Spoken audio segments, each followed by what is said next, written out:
아멘. 오늘 이 고린도전서 13장 4절에서 7절의 말씀을 통해서 사랑, 특별히 기다림의 법칙, 사랑을 입다라는 제목으로 하나님의 말씀, 은혜를 나누도록 하겠습니다.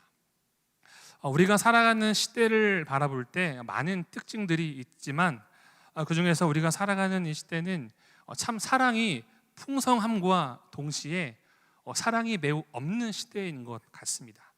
예를 들어서 우리가 접하는 시, 그리고 가요나 노래, 그리고 영화나 드라마나 뮤지컬 등 이와 같은 영역에서 가장 인기 있는 주제가 무엇일까요?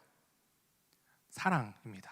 우리가 설교 시간에 죄송하지만 사랑은 아무나 하나, 사랑은 아무나 이런 노래도 있지 않습니까?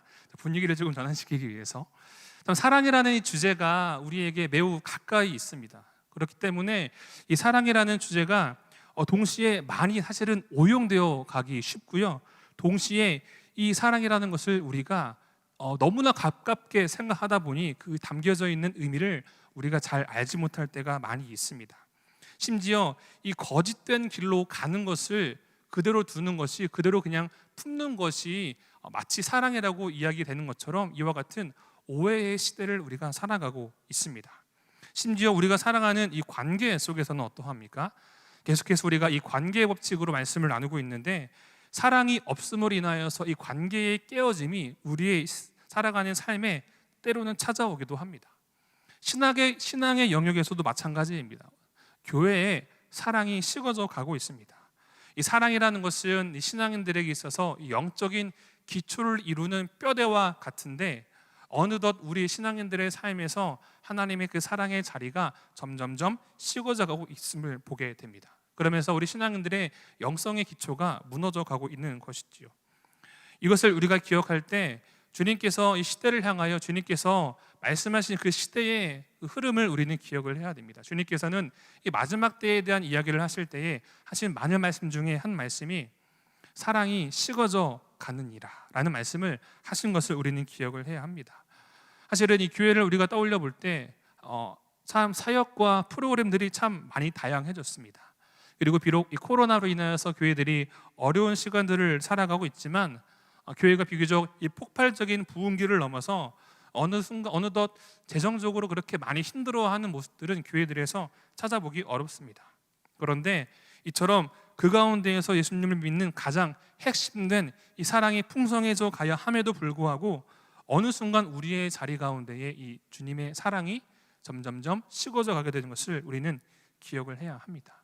사실은 우리가 함께 본 이 고린도전서 말씀도 보면 이 고린도 교회도 마찬가지입니다. 많은 사역들, 신앙의 지식들, 특별히 성령의 놀라운 은사와 역사들이 많이 나타났습니다. 그런데 그 가운데 사도 바울은 이 고린도전서 13장의 말씀을 통하여서 사랑장을 주면서 오히려 그들에게 사랑이 없음으로 인하여서 그들에게 찾아오게 된 분쟁을 이야기를 하고 있는 것이죠. 사도 바울은 이들을 향하여 유명한 이 13장의 말씀을 통해서 사랑장을 남기게 되었습니다.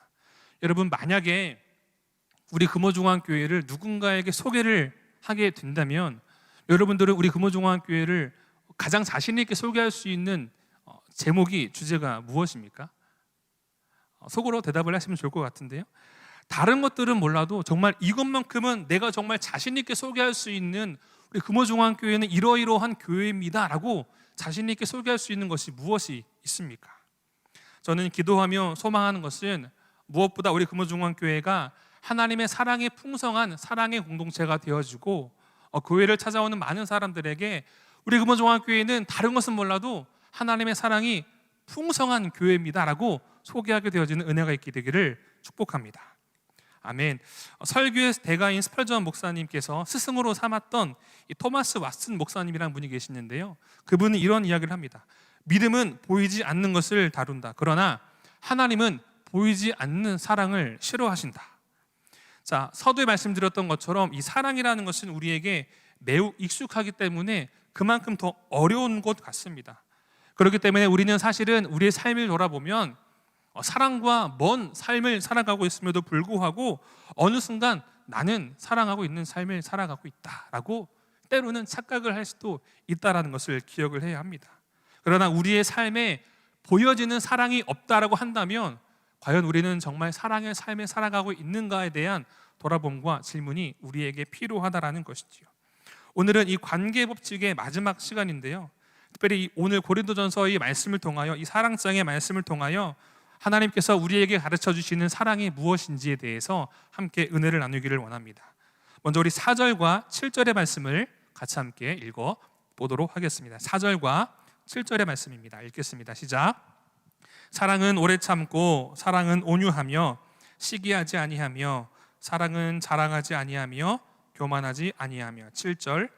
모든 것을 참으며 모든 것을 믿으며 모든 것을 바라며 모든 것을 견디느니라. 아멘. 첫 번째 우리가 기억해야 되는 사랑은 기다림을 통해서 보여주는 것이다 라는 것입니다. 사랑은 많은 것들을 통해서 보여줄 수도 있지만 특별히 4절과 7절에 나타난 것들 중에서 보여지는 것은 사랑은 기다리고 참고 인내하는 것이 바로 사랑이다라는 것이죠. 사실은 이 고린도전서 13장의 말씀들을 보면 구조가 되어 있는데 특별히 오늘 이 4절에서 7절의 말씀은 이 사랑의 본질에 대해서 이야기를 하고 있는데요. 사실은 오래 참고 온유하고 각각의 주제들을 통해서도 하나님께서 주시는 메시지가 있지만 묵상을 하면서 준비했던 사랑에 대한 이야기는 바로 기다림에 대한 것들입니다. 사랑하기 때문에 우리가 기다릴 수가 있는 것이죠. 사랑을 이야기할 때 결코 빼놓을 수 없는 것이 바로 기다림입니다. 기다림과 사랑은 어떠한 연관이 있을까요? 기다릴 수 있는 이유는 상대를 사랑하기 때문에 그렇고, 그리고 기다림의 근원은 바로 사랑입니다. 오래 참고 모든 것을 견디며 사랑하는 것. 결국 이 말은 상대를 기다리고 오래 참는다라는 것은 상대를 믿어준다라는 이야기입니다. 상대를 믿는다라는 것은 그 상대의 가능성을 기대하기 때문에 그것이 가능한 것이죠. 그런데 여러분, 사실 앞에 서서 저도 설교를 하지만 이러한 부분들이 참 쉬운 것은 아닌 것 같습니다. 그런데 우리는 한번 질문을 던져볼 필요가 있는 것이 무엇이냐면, 성경은 우리에게 불가능한 것을 이야기하는 것일까? 하나님은 우리에게 불가능한 것을 이야기하며 그러한 삶을 살아라라고 말씀하실까? 전혀 그렇지 않는 것이죠. 우리가 마음에 특별히 사랑을 이야기를 할 때 성경은 우리에게 불가능한 것을 이야기하지 않죠. 상대를 향한 기다림이 가능한 비결은 바로 날마다 우리의 마음에 그리스도의 사랑과 그리고 그 사랑의 소망이 우리 가운데 있을 때에 우리는 상대를 향하여 배려하며 그 상대가 성장할 수 있도록 기다릴 수 있다라는 것이죠. 그리고 그 소망으로 하나님께 간구하며 나아갈 때 하나님의 은혜와 하나님의 사랑과 축복이 우리 가운데 거하게 될 때 우리가 누군가를 향하여 기다리고 그 사람을 사랑할 수 있게 된다라는 것이죠. 그래야 할 때 하나님께서는 우리 가운데 거하시고 역사하심으로 이러한 기다림의 사랑이 가능하다라는 것이죠.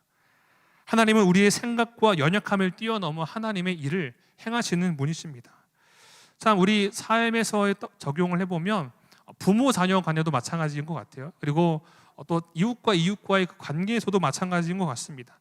부모 자녀 간에 사실은 갈등이 생기는, 그리고 심지어 우리가 사랑하는 관계 속에서도 여러분 갈등이 생기는 이유가 무엇입니까? 바로 하나님께서 내 자녀에게 혹은 우리 부모에게 혹은 하나님의 형상인 저 상대에게 부여하신 그 잠재력을 믿지 못하고 일방적으로 내 생각대로 내 뜻대로 상대를 통제하려고 하는 마음이 우리 가운데 있기 때문에 그런 것이죠. 혹은 상대에게 내가 경험한 어떠한 기준과 잣대를 가지고 그 상대에게 들이밀게 될 때 사실은 내가 가지고 있는 기준과 판단의 잣대를 상대에게 들이밀게 되면 그에 충족하는 사람들이 얼마나 될까요? 많지 않습니다. 그런데 그런 기준과 잣대를 댔을 때 그에 충족되지 못할 때 그로 인하여서 마음에 어려움들이 생기게 되어지고 그로 말미암아 갈등이 생기게 되는 것을 보게 됩니다. 하나님이 내 자녀를 향하여 얼마나 사랑하시는지, 그리고 상대를 얼마나 사랑하시는지 우리가 알고 있음에도 불구하고 그런 삶이 아니라 그저 하나님의 사랑을, 기다림을 우리가 기억하지 않고 내가 가지고 있는 생각과 기준으로 상대를 통제하려고 하고 이렇게 해야 돼, 이렇게 해야 돼 라고 이야기를 하는 시간들을 통하여 기다림이 없어지게 되고 그 가운데 문제가 생길 수도 있다는 것이죠. 하나님께서 사랑하심을 기억하고 기다리고 그 하나님의 사랑과 은혜 그리고 그분의 인도하심을 기다리는 기도의 시간들이 우리에게 필요하다는 것이죠.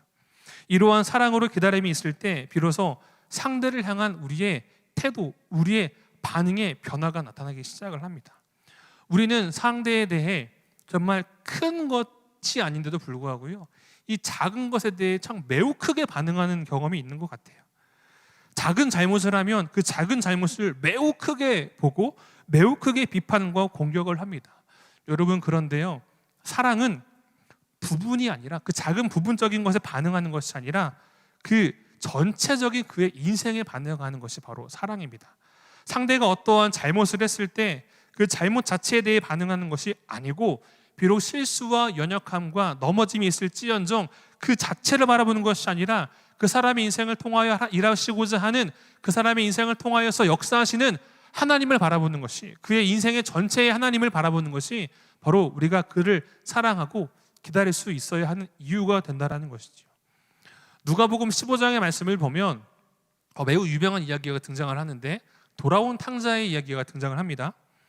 주된 등장인물들은 이제 하인을 제외하고 아버지, 그리고 첫째 아들, 둘째 아들이 등장을 하지요.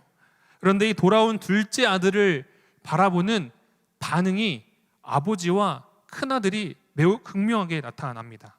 우리 15장 20절과 28절의 말씀을 자막을 통해서 함께 읽어보도록 하겠습니다. 시작. 이에 일어나서 아버지께로 돌아가니라. 아직도 거리가 먼데 아버지가 그를 보고 측은히 여겨 달려가 목을 안고 입을 맞추니. 28절. 그가 노하여 들어가고자 하지 아니하거늘 아버지가 나와서 권한대. 아멘. 28절의 이 그는 큰아들입니다. 그리고 20절은 이 작은 아들을 향한 아버지의 모습을 보여주지요. 특별히 28절의 말씀을 보면 큰아들, 그가 노했다라고 성경은 이야기를 하고 있습니다. 이 큰아들이 노한 이유가 무엇입니까?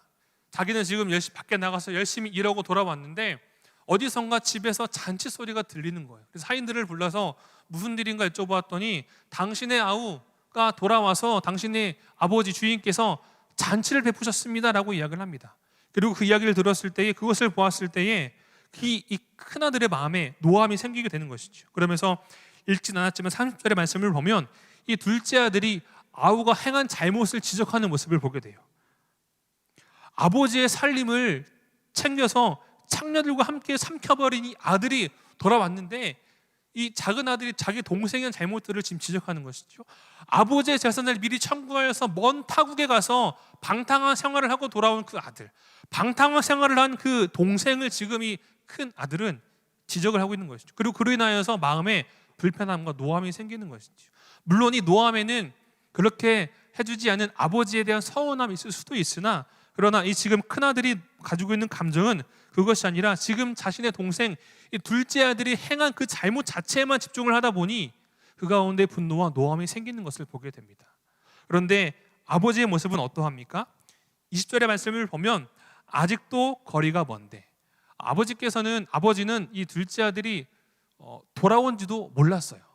아들이 돌아온 타이밍과 이 아버지가 기다린 타이밍이 항상 딱딱딱 맞아떨어진 것이 아니라 때마침 이 작은 아들이 자기의 잘못을 뉘우치며 그래 아버지께로 돌아가 품꾼 중에 하나로 여겨달라고 해야겠다라고 회개하며 돌아가는 그 타이밍에 아버지는 아들이 멀리 있음에도 불구하고 그 아들을 기다리고 계셨던 아버지의 모습을 보게 되는 거예요. 여러분, 한번 생각해 볼까요? 단순히 다른 날에는 기다리지 않고 그날만 딱 아버지가 맞춰서 나갔을까요? 하루도 나가고 둘째 날도 나가고 셋째 날도 나가고, 우리 작은 아들, 철없는 작은 아들 언제 돌아올까라는 마음을 품고 매일매일 그 자리를 나가서 기다렸을 거란 말이죠. 그런데 20절에 그런 아버지의 모습을 아직도 거리가 먼데, 아직도 거리가 멉에도 불구하고 그 작은 아들을 기다리는 그 아버지의 마음이 거기에 담겨 있는 것입니다. 이 같은 둘째 아들의 그 행함을 보고 이 아버지와 첫째 아들의 반응이 이렇게 극명하게 차이가 납니다. 아버지는 기다리고 참는 모습을 보여주지만 큰아들은 분노하고 노하는 모습을 보게 되지요. 이처럼 이 아버지가 큰아들과는 다르게 기다림으로 반응할 수 있었던 이유가 무엇입니까? 잘못에 대한 반응이 아니라 그 사람의 삶 자체에 대하여 반응하였기 때문에 그래요. 잘못했을지언정 비록 나의 재산을 청구하여서 허랑방탕한 시간을 보내고 돌아올지언정 어떻게 해요? 내 사랑하는 아들인데, 이 사랑하는 아들의 인생 자체에 반응을 하였기 때문에, 기다렸기 때문에 사랑으로 대할 수가 있었던 것이죠. 바로 그렇게 가능하게 한 동기가 바로 사랑입니다. 우리에게 적용을 해보면 이렇습니다. 여러분, 사실은 우리도 누군가의 그 포기하지 않는 기다림 속에 살아가고 있습니다. 우리의 인생을 기다려주신 분이 누구십니까? 우리 하나님께서 저와 여러분의 인생을 기다려 주셨다는 것이죠. 사단은 우리의 그 죄라는 것을 들먹이면서 우리를 판단하고 정죄로 반응합니다. 너가 하나님의 사랑을 입은 사람이라고 한다면서 어떻게 너가 그런 삶을 살아갈 수가 있어? 우리가 지은 죄와 잘못들을 들먹거리며 판단과 정죄로 우리에게 반응을 합니다. 그러나 하나님께서는 어떻게 하셨습니까? 우리에게 그렇게 반응하지 않으셨습니다. 하나님은 우리를 기다리셨고, 우리의 연약함과 부족한 부분들이 있다 할지라도 우리 존재 자체, 하나님의 형상대로 지음받은 존재라는 그 존재 자체에 대하여 하나님께서 우리를 바라보시고 기다리며 예수의 십자가라는 것을 통해서 반응을 하셨다라는 것이죠. 그것을 가능하게 한 것이, 그 하나님께서 우리를 기다리게 하는 것이 무엇입니까? 우리를 향하신 하나님의 사랑. 저도 예수님을 좀 늦게 만난 편인데요, 그 전까지는 다른 주님도 섬기고 막 그렇게 살면서 살았어요. 그런데 이 변화된 삶을 살아가고 나서 보니까 과거에는 몰랐던 것들이 보여지게 됐는데요, 저희 아버지께서 저를 기다리고 계셨고, 돌아오기를 기다리고 계셨고, 그리고 우리 영의 아버지신 하나님께서 날마다 내가 주께로 돌아오기를 기다리고 계셨다라는 그런 마음들을 하나님께서 주셨어요. 사실은 여기 있는 우리 모두에게도 동일한 하나님의 일하심이지요. 지금 이 순간도, 그리고 우리가 살아왔던 인생을 돌아보면 하나님 아버지의 기다림이 없었다면요, 여러분, 사실은 우리는 지금 여기에 있을 수조차 없는 사람들입니다. 사랑하는 금호중학교의 성도 여러분, 우리의 인생에 이처럼 나를 기다려줄 한 사람, 또한 참아줄 사람이 필요합니다. 그리고 그 하나님께서 오늘 이 밤 저와 여러분을 초청하십니다. 그리고 나아가 그 하나님의 사랑과 은혜, 하나님의 기다림을 입은 사람으로서 우리가 또한 누군가를 기다리는 사람, 누군가를 또한 기다리며 사랑하는 사람으로 우리가 세워져 가기를 하나님께서 원하신다라는 것이죠. 그것이 바로 사랑이며 공동체입니다. 이와 같이 이 사랑의 공동체를 이루는 우리 금호중앙교회 모든 성도님들 되시기를 주님의 이름으로 축복합니다. 두 번째 5절의 말씀을 한번 단 목소리로 읽도록 하겠습니다. 5절의 말씀입니다. 읽겠습니다. 시작. 무례히 행하지 아니하며 자기의 유익을 구하지 아니하며 성내지 아니하며 악한 것을 생각하지 아니하며. 아멘. 두 번째 사랑에 대해서 우리가 알아야 되는 것은, 사랑은 하나님의 마음으로 해석을 하는 것이다 라는 것입니다. 5절의 말씀에 사랑은 무례히 행하지 않고 자기의 유익을 구하지도 않고 성내지도 않고 악한 것을 생각하지 않는 것이다 라고 이야기를 하고 있습니다. 사랑은 이처럼 상대를 내가 바라보고 판단할 때는 얼마든지 무례한 것으로 바라보고 내 유익을 구할 수도 있으나 그렇게 하지 않고 화를 내지 않고 악한 것을 생각하지 않고 하나님의 형상으로 하나님의 마음으로 바라본다라는 것이죠. 특별히 이 자기의 유익을 구하지 않는다, 이러한 구절은 정말 이 사랑의 본질을 아주 잘 설명을 하고 있는데요, 조금 더 풀어서 말씀을 드리면 자기의 유익을 구하지 않는다라는 것은 이 개인주의적 가치가 아니라 공동의 선을 추구한다라는 것입니다. 자신의 것을 구하지 않고 다른 사람의 것을 추구하는 것이죠. 조금 더 구체적으로 이야기를 들어보면 나 중심에서 상대를 배려하고 이해하는 것을 의미하는 것이죠. 내 기준에서 바라보면 얼마든지 상대를 바라보고 판단하고 정죄할 수 있지만 그렇게 하지 않고 새로운 시각으로 상대를 바라본다라는 것인데, 그 시각이 바로 사랑이라는 것입니다. 사랑의 관계를 망치는 태도는 상대를 내 뜻대로 내 생각대로 조정하려고 하는 태도입니다. 내 기준과 내 관점으로 상대를 해석하고 판단하게 되면 그에 못지 따라오지 않게 될 때의 마음에 어려움이 생기게 됩니다. 객관적으로 이 상대의 문제를 떠나 상대를 그릇되게 해석하는 그 해석으로 인하여서 어려움이 시작이 되죠. 상대는 나에게 그런 마음을 품지도 않았는데도 불구하고 그런 마음의 어려움들이 우리에게 찾아오기도 한다라는 것이죠. 사실 여러분, 누군가를 사랑해야 된다라는 이유는 상대를 위함도 있지만요, 사실은 사랑을 묵상을 할 때 하나님께서 우리에게 사랑해라 라고 말씀하신 이유는 그 사랑함을 통하여서 우리의 영을 지키기 위한 하나님의 마음이 그 가운데 담겨 있다는 것을 묵상을 하게 되었어요. 상대를 미워하고 시기하고 조롱하고 비판하며 악한 마음을 품고 살아가게 되면요, 결국엔 우리의 영에 그게 그대로 데미지가 쌓이는 것이거든요. 사람을 미워하면 사실은 상대가 아무리 좋은 것을 행한다 할지라도 여러분 다 그냥 그게 미워 보이는 거예요. 하지만 반대로 상대를 사랑하게 되면 상대가 어떠한 부족함과 연약함과 잘못이 있어도요, 그냥 그것들이 다 예뻐 보이는 것이죠. 상대를 미워하면 상대가 무엇을 하든 간에 다 그 상대에 대한 해석은 악하게 되어 있지만, 하지만 상대를 사랑하게 되면 상대의 그 모든 것을 선하게 해석을 하게 된다는 것이죠. 설교를 준비하면서 한 글을 보았는데요, 정확한 내용은 기억나질 않아요. 이런 이야기였습니다. 며느리를 바라보는 두 시어머니의 반응.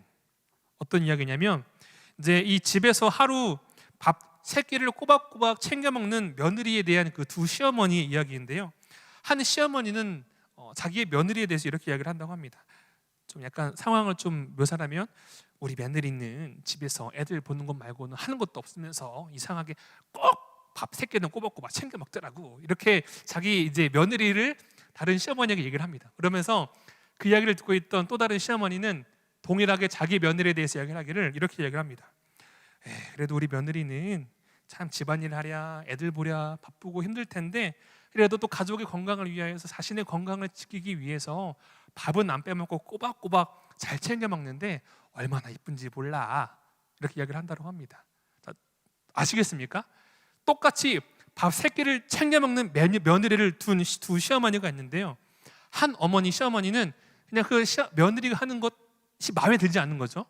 밥 3끼를 꼬박꼬박 챙겨 먹는 것 자체를 사실은 부정적으로 해석을 하는 거예요. 왜요? 며느리가 미우니까. 그런데 반대로 또 다른 시어머니는 똑같이 밥 3끼를 먹는 며느리를 보고 그 며느리가 참 사랑스럽고 며느리를 향한 마음이 있기 때문에 다른 시어머니처럼 해석하지 않고 그냥 밥 3끼 꼬박꼬박 먹는 것도, 아유 밥 3끼 잘 채 먹는 것도 얼마나 이쁜지 고맙고 감사하네, 이렇게 선하게 사랑으로 아름답게 해석을 하는 것이죠. 이처럼 동일한 문제를 두고도, 동일한 사건을 두고도 우리의 마음에 어떻게 두는지에 따라서 해석이 다르다라는 것이죠. 또 다른 예를 조금 들어보겠습니다. 사람은 누구나 모든 사람에게 좋은 평을 들을 수는 없죠. 분명 성향이 잘 맞지 않는 사람들도 있을 거예요. 이를 전제하고 들어보시면 좋을 것 같은데요, 저 스스로에 대해서 여러분들에게 말씀을 드리면, 여러분 저는 참 얼굴이 객관적으로 잘생긴 것 같아요. 네, 아무런 반응을 안 해주시네요. 자, 제가 이런 이야기를 했을 때 그래도 저를 참 좋게 봐주시고 저를 사랑하시는 분들은 정말 하나님의 강권적인 은혜가 있어서, 제가 이런 이야기를 할 때 제 뒤에 수광이 와 비치면서 마치 제 얼굴이 원빈이나 장동건 급은 아니더라도 비슷하게 잘생기셨어 라고 이렇게 보이실 수도 있어요. 혹은 조금 더 객관적이신 분들은 에이 목사님 아무리 그래도 그건 아닌 것 같지만 그래도 목사님 말씀하시는 거 들어보니까 참 재미있네요. 네 그런 것 같아요 라고 이렇게 은혜로 좋게 반응하시는 분들이 계실 수도 있어요. 그런데 반대로 저를 그러시는 분 안 계실 테지만 저를 미워하거나 제가 마음에 들지 않는 분은 그런 얘기를 했을 때 아마 이런 반응일 것 같아요. 아유 저 목사 또 이상한 소리 하네. 저 목사는 거울도 안 보고 사나? 어떻게 목사가 돼서 저렇게 양심도 없어? 거울이나 좀 보지? 라고 이렇게 생각하시는 분은 안 계시죠? 안 계시죠? 네. 이처럼 이 동일하게 제 개인적인 이야기를 해드렸지만, 같은 이야기를 두고도 어떤 사람은 참 인자하게 사랑으로 반응을 하기도 하지만 어떤 사람은 그렇게 하지 않고 부정적인 반응을 하는 분이 계세요. 차이가 무엇입니까? 내 마음에 저 누군가를 향한 사랑이 있고 마음에 따뜻함이 있으면 사랑으로 반응하지만, 그것이 아니라 그냥 모든 것이 다 마음에 들지 않고 악한 것이, 좋지 못한 것이 우리 마음 가운데 있으면 상대가 무슨 이야기를 하든 무슨 일을 하든 간에 다 그게 마음에 들지 않게 되는 거예요. 이처럼 사실은 교회 공동체도 마찬가지입니다. 사랑이 없다면 그럼 어떤 이가 교회를 향하여, 주님을 향하여 특별한 마음을 가지고 열심히 봉사하고 헌신하고 수고하는 것을 결코 좋게 보지 않습니까? 보지 않습니다. 너무 유별난 거 아니야? 저 사람만 신앙생활하는 거야? 너무 유별난 것 같아 라고 이렇게 반응을 합니다. 그리고 그 사람의 수고와 열심과 애씀을 비난의 소리로 해석을 합니다.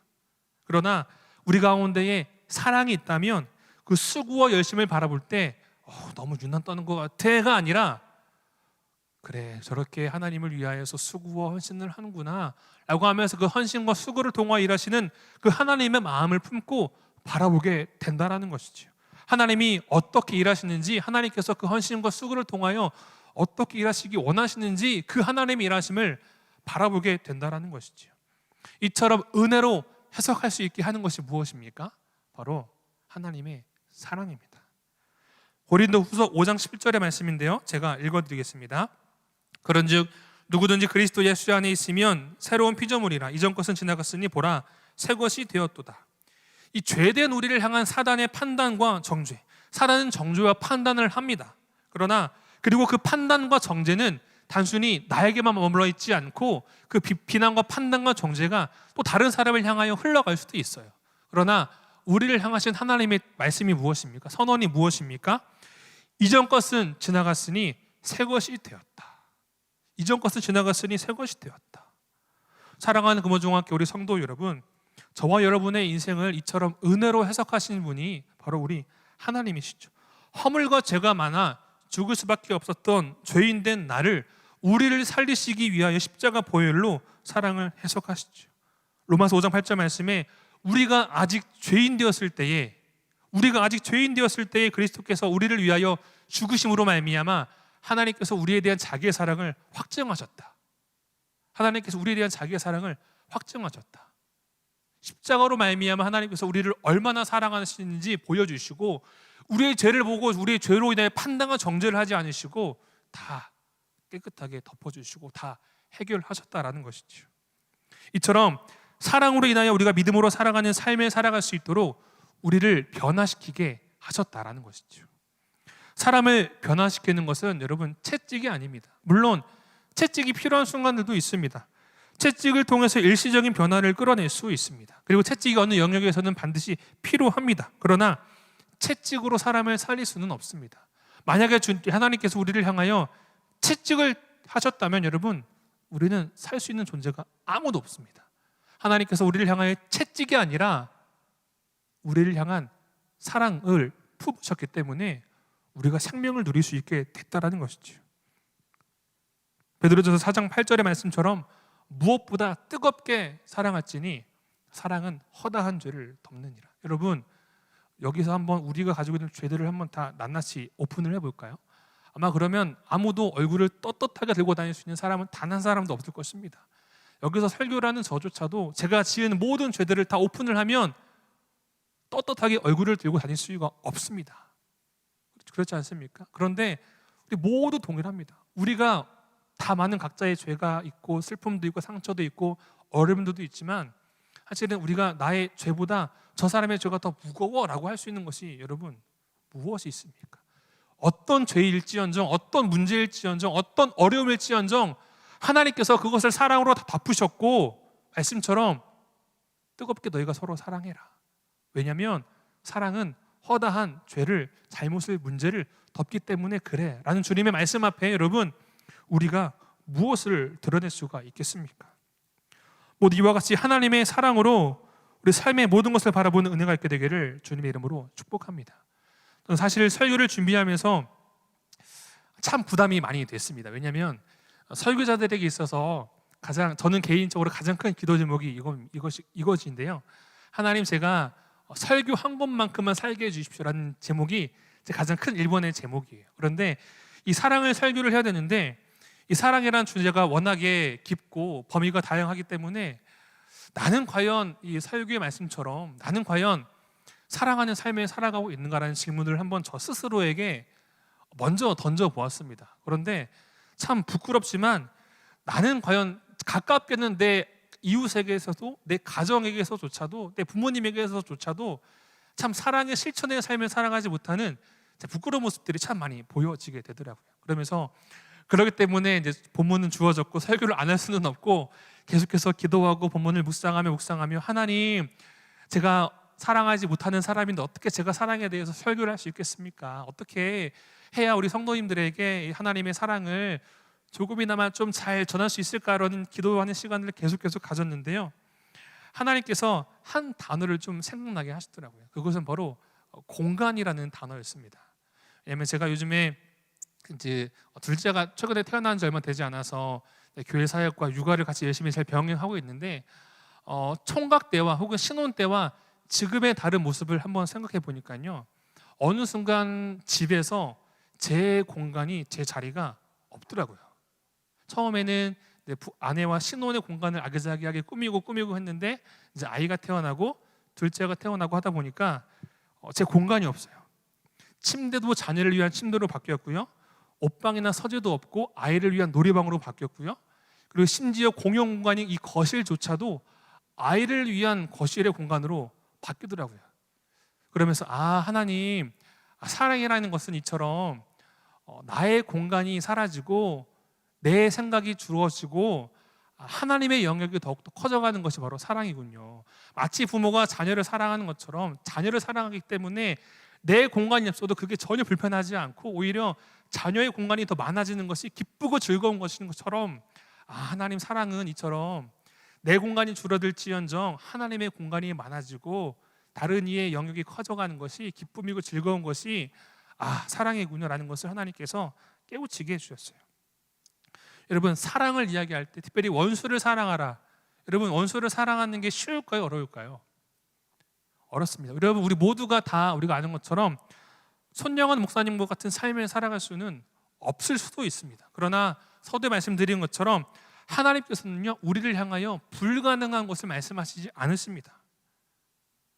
사랑이 힘든가요? 여전히 우리의 마음의 집에 하나님이 아닌 다른 것이 더 크기 때문에 나는 죽고 예수로 살아가야 되는데 여전히 예수님이 살아가는 것보다 여전히 내가 받은 것들이 더 크기 때문에 내 마음의 자리를, 마음의 집을 내어드리지 않기 때문에 사랑이 더 어려운 것이에요. C.S. 루이스는 이런 이야기를 합니다. 하나님은 우리가 성숙해지도록 설계하셨으며 우리 자신에게는 점점 덜 집중하고 다른 사람을 사랑하는 일에 더 집중하도록 설계하셨다. 하나님이 우리를 창조하신 뜻은 우리가 우리 자신만을 사랑하는 것이 아니라 성숙과 더불어서 나 자신은 덜 사랑하고 점점점 다른 사람을 사랑할 수 있는 존재로 우리를 창조하셨다라는 거죠. 하나님께서 우리를 어떻게 창조하셨습니까? 하나님의 형상대로 창조하셨지 않습니까? 하나님의 형상, 그분의 성품이 우리의 창조의 본질이다라는 것이죠. 하나님은, 바로 하나님의 성품은 사랑이십니다. 우리는 하나님의 형상대로 지음을 받은 존재이기 때문에 그 하나님께서 보여주신 그 사랑의 본질을 우리가 닮아가야 한다는 것이죠. 그런데 우리는 원수를 사랑하라는 이야기가 들려올 때 그거는 안 될 것 같은데요 라고 짐짓 결정을 내려버립니다. 마태복음 5장 46절에 주님께서 말씀하십니다. 너희가 너희를 사랑하는 자를 사랑하면 무슨 상이 있으리요? 세리도 이와 같이 한다. 사랑할 수밖에 없는 사랑을 사랑하는 것은 어렵지 않습니다. 부모가 자녀를 사랑하는 게 여러분 뭐가 어렵습니까? 자연스럽게 나오는 것이지 않습니까? 주님께서 말씀하시기를 너희가 너희를 사랑하는 자를 사랑하는 것은 세리들조차도 할 수 있는 것이야. 그런데 내가 원하는 것은 세리들조차도 할 수 있는 그런 1차원적인 사랑이 아니라 내가 너희들에게 보여준 그 사랑을 너희가 닮아가야 돼 라는 말씀을 주님께서 보여주시는 것이죠. 그런데 여러분, 우리는 그런 시도조차 하지 않는 것이죠. 적어도 사랑해보려고 하는 시도라도 해야 하는데, 하나님의 힘과 은혜를 구해야 하는데 시도조차 하지 않고 이야기는 하나님, 주님 말씀하시면 제가 따르겠습니다, 우리를 구원해 주셔서 감사합니다라고 고백을 하지만, 그런데 주님 다른 것은 다 할 수 있는데요 그것만큼은 못하겠어요. 저 사람이 나한테 행한 게 얼만데, 저 사람이 나한테 한 말이 뭔데, 저 사람이 나한테 한 손가락질이 뭔데, 다른 건 다 해도요 하나님 그것만은 못할 것 같아요 라고 짐짓 결정을 내려버린다는 것이죠. 시도조차도 하지 않는다는 것이죠. 여러분, 그런데 요한복음 13장 34절 35절의 말씀을 보면 주님께서 이렇게 말씀하십니다. 우리 같이 함께 한 목소리로 읽어보도록 하겠습니다. 시작. 새 계명을 너희에게 주노니 서로 사랑하라. 내가 너희를 사랑한 것 같이 너희도 서로 사랑하라. 너희가 서로 사랑하면 이로써 모든 사람이 너희가 내 제자인 줄 알리라. 아멘. 세상이 교회를 통하여서 하나님을 보지 못하는 이유는요, 교회가 재정적으로 풍성하고 건물이 잘 지어져 있고 많은 프로그램과 사역이 있어서, 그것이 없어서 보지 못하는 것이 아니라 교회에 사랑이 없기 때문에 보지 못하는 거예요. 여러분, 세상이 더 돈 많습니다. 세상이 건물이든 여러 프로그램들이든 심리학적 상담, 세상이 더 많아요. 그런데 그런 것들이 없어서 세상이 교회를 통해 하나님을 보지 못하는 것이 아니라 교회에 사랑이 없기 때문에 하나님을 보지 못하는 것입니다. 설교 도입에 금호중앙교회를 소개할 때 어떤 교회라고 소개할 것인지에 대한 질문을 제가 드렸었는데요. 다시 한번 질문을 조금 드려보겠습니다. 여러분은 금호중앙교회가 어떠한 교회가 되기를 원하십니까? 우리가 주의 영광을 내게 보이소서라는 표를 가지고 믿음으로 기도하고 말씀대로 삶을 살아가기 위해 애를 쓰는데요. 참 그런 성령의 은사도 능력도 많이 나타나고 여러 지식도 암도 풍요로움도 가득한 교회가 되기를 소망합니다. 그런 교회가 그런 공동체가 되기를 저도 열심히 기도하고 있습니다. 그런데 제 개인적인 좀 나눔인데요. 사실 한 몇 주 전부터 이제 기도를 하면서 하나님의 음성은 아니고 성령의 감동, 하나님의 마음이라고 저는 믿는데, 제가 이제 이 부목사로서 이 금호중앙교회 뭐 10년, 20년 있을 수 있는 건 아니잖아요. 그렇게 있어서도 안 되고 언젠가는 금호중앙교회를 떠날 텐데, 하나님이 금호중앙교회에 저를 보내신 이유가 무엇입니까? 라는 그런 기도를 해봤던 시간이 몇 주간 있었어요. 그런데 하나님께서 그때 동일하게 주셨던 마음들은 무엇이냐면, 너가 이 교회를 섬기는 동안 최선을 다해 교회와 성도님들을 위해서 기도의 씨앗을 뿌려라라는 그런 마음들을 주시더라고요. 씨앗을 뿌리면 당장 열매가 나타나지 않을 수도 있지만 중요한 것은 씨앗을 뿌리는 게 너무너무 중요한데, 그런 마음을 하나님께서 저에게 개인적으로 주셨어요. 그러면서 저는 기도하고 있는 제목은, 우리 금호중앙교회가 이제 헌당도 했고 그리고 이제 새 가족들도 앞으로 계속 올 텐데, 양들이 있을 텐데, 먼저 우리 금호중앙교회가 다른 프로그램들, 다른 뭐 하나님의 능력, 은혜가 나타나는 것도 중요하지만 우리 금호중앙교회가 무엇보다 그 하나님의 사랑이 충만한, 하나님의 사랑이 풍성한 교회 공동체가 되었으면 좋겠다라는 그런 마음들이 들면서 저는 그렇게 기도를 하고 있습니다. 어거스틴은 이런 이야기를 합니다. 참되고 완전한 기도는 사랑 외에는 아무것도 아니다. 사실은 여러분, 고린도전서 13장 앞절에 보면요, 앞장에 보면은 많은 이야기들이 등장합니다. 많은 은사들이 등장을 하는데요. 그런데 13장 초반에 이런 천사의 방언과 천사의 말, 여러 가지 것들을 많이 하고 예언도 하고 비밀도 알고 지식도 알고 믿음도 있고 할지라도 사랑이 없으면 아무것도 아니다 라고 이야기를 하는 것이죠. 참되고 완전한 기도는 사랑입니다. 여러분, 하나님은 어떠한 분이십니까?